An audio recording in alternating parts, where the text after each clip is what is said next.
সেটা পারবে না। জনগণের যে স্রোত, যে দেশের রাজনৈতিক দল এবং এই সরকার জনগণ এবং নির্বাচনের মাঠে নেমে পড়েছে, যে উৎসাহ উদ্দীপনা স্বতন্ত্রতা দেখা দিয়েছে জনগণের মধ্যে। দীর্ঘ 17 বছর তারা ভোটাধিকার প্রয়োগ করতে পারে নাই। ভোটাধিকার বঞ্চিত ছিল। তারা দেখেছেন কি দিনের আসসালামু আলাইকুম। আপনারা দেখছেন এখন সংবাদ 24, সাথে আছি আমি অহনা।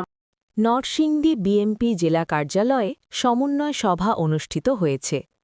মোহাম্মদ নজরুল ইসলামের পাঠানো তথ্য ও ভিডিওচিত্রে। তারিখ 15 জানুয়ারি, রোজ বৃহস্পতিবার। সময় 3টি ঘটিকা। নরসিংদী জেলা বিএনপি প্রধান কার্যালয়, চিনিশপুর। আগামী 12 ফেব্রুয়ারি ত্রয়োদশ জাতীয় সংসদ নির্বাচনে নরসিংদী সদর 1, ধানের শীষে সাফল্যের লক্ষ্যে নরসিংদী শহর, নরসিংদী সদর উপজেলা, মাধবদী পৌরসভা ও মাধবদী থানা যুবদলের উদ্যোগে সমন্বয় সভা অনুষ্ঠিত হয়েছে। উক্ত সমন্বয় সভায় সভাপতিত্ব করেন জনাব মহসিন হোসেন বিদ্যুৎ, সিনিয়র যুগ্ম সাধারণ সম্পাদক, নরসিংদী জেলা বিএনপি ও সভাপতি, নরসিংদী জেলা যুবদল। উক্ত সমন্বয় সভায় নরসিংদী পৌরসভা, নরসিংদী সদর উপজেলা, মাধবদী পৌরসভা, মাধবদী থানা যুবদলের শীর্ষস্থানীয় নেতৃবৃন্দ বক্তব্য করেন।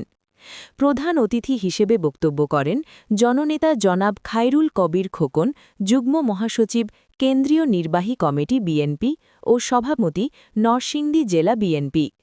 বক্তব্যে তিনি যুবদল সহ বিএনপির সকল অঙ্গ সংগঠনের নেতাকর্মীদেরকে নির্বাচনের দিন মাঠে থেকে ধানের শীষকে বিজয়ী করার জন্য আহ্বান জানান।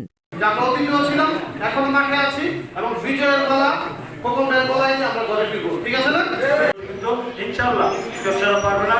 জনগণের যে স্রোত, যে দেশের রাজনৈতিক দল এবং এই সরকার জনগণ এবং নির্বাচনের মাঠে নেমে পড়েছে, যে উৎসাহ উদ্দীপনা স্বতন্ত্রতা দেখা দিয়েছে জনগণের মধ্যে। দীর্ঘ 17 বছর তারা ভোটাধিকার প্রয়োগ করতে পারে নাই। ভোটাধিকার বঞ্চিত ছিল। তারা দেখেছেন কি দিনের বিনা ভোটে নির্বাচিত হয়েছে। প্রশাসনতন্ত্র ব্যবহার করে তারা সব দখল করে নিয়েছিল।